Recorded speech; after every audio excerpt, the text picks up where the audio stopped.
klien kami disatukan dengan orang lain, ya, ditarik perkara justisi padahal dia udah tersendiri kasusnya dalam undang-undang darurat dalam perkara yang sama padahal tidak kenal. Tim kuasa hukum dari 8 terpidana kasus pembunuhan dan pemerkosaan Vina di Cirebon, Jawa Barat memberikan pernyataan mengejutkan. Disebut para terpidana kasus Vina merupakan korban rekayasa penyidik Polres Cirebon Kota, bahkan para terpidana disebut bukanlah pelaku pembunuhan Vina dan Eki. 3 kuasa hukum dari 8 terpidana yakni Jogi Nainggolan, Titin Prialianti, dan Widyaningsih mengungkap hal ini dalam konferensi persnya di Cirebon pada Sabtu 18 Mei.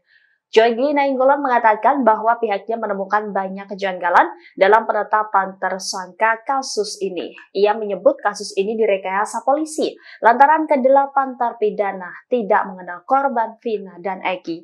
8 terpidana juga tidak mengenal 3 pelaku yang saat ini masih menjadi buron polisi. Selain itu, 7 terpidana yang tinggal di daerah Kesambi, Cirebon tidak mengenal terpidana Rivaldi yang tinggal di Perumnas. Lebih lanjut, Jogi menegaskan bahwa 8 terpidana bukan anggota geng motor yang selama ini disebutkan polisi, melainkan mereka adalah buruh bangunan. Dijelaskannya saat kejadian pembunuhan Vina dan Eki 8 tahun lalu, 7 terpidana tengah berkumpul di malam hari. Jogi pun membantah jika kliennya melakukan pemerkosaan terhadap Vina. Kala itu pihaknya sudah berupaya menunjukkan bukti bahwa kliennya bukan pembunuh dan pelaku pemerkosaan Vina. Ia bahkan sudah mengajukan pra peradilan tetapi tidak berhasil. Sementara itu, Titin meyakini bahwa 8 terpidana kasus Vina itu yang ada di dalam penjara bukanlah pelaku yang sebenarnya. Kami tanya kepada klien kami yang 5, kenal nggak dengan Rivaldi dan Uzi? Tidak kenal. Kan lucu, ya. Klien kami disatukan dengan orang lain, ya, ditarik perkara justisi padahal dia udah tersendiri kasusnya dalam undang-undang darurat dalam perkara yang sama padahal tidak kenal. 340 lagi. Terus kliennya daripada Ibu Titin yang namanya Sudirman, ya, di dalam persidangan itu ditanya sama hakim, kenal nggak dengan dia? Nggak kenal. Ditanya Rivaldi, kenal nggak dengan mereka? Tidak kenal.